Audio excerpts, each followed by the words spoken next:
बात रखिए, क्या लगता है आपको कि सीट फॉर्मूले को लेकर कहीं ना कहीं पेच फंस सकता है? क्योंकि कांग्रेस का कॉन्फिडेंस तो अब है ही, वहीं सपा का अखिलेश यादव का भी कॉन्फिडेंस अब है।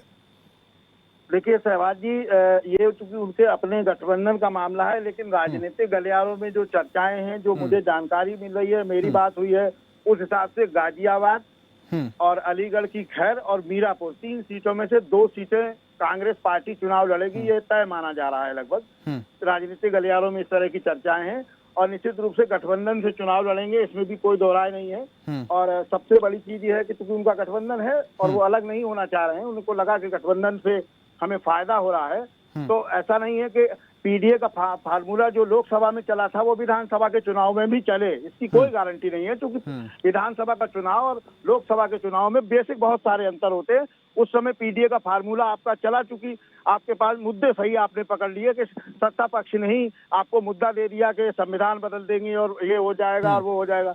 लेकिन इस बार उस तरह के कोई मुद्दे मुझे नहीं लगता है कि विधानसभा के चुनाव में हावी हो पाएंगे।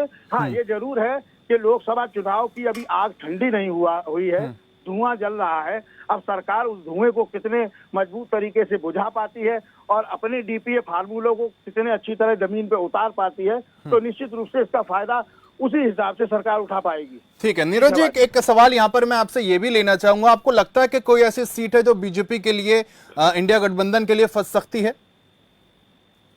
नहीं, इस पे कहना तो अभी जल्दबाजी होगी, क्योंकि अभी तो चुनाव की डेट आए और बहुत सारी चीजें पल पल बदलती हैं। चुनाव है, 2-2 घंटे में चुनाव के परिणाम बदल जाते हैं। जनता का मन किधर जा रहा है, जनता क्या चाहती है, कि जो एक स्थिति ये बनी कि भारतीय जनता पार्टी जिस पूरे राम मंदिर के मामले को लेकर सत्ता में आई और पूरे देश में उनका डंका बजा और वही राम मंदिर बना जहां अयोध्या फैजाबाद सीट हार गई, तो ये परिणाम अलग बात है। जनता इस समय किस मूड में है और चुनाव वाले दिन किस मूड में है, इस बात को अभी कह पाना मुझे लगता है कि बहुत जल्दबाजी होगी। जी ठीक है, राघवेंद्र जी फाइनल कमेंट आपसे यहाँ पर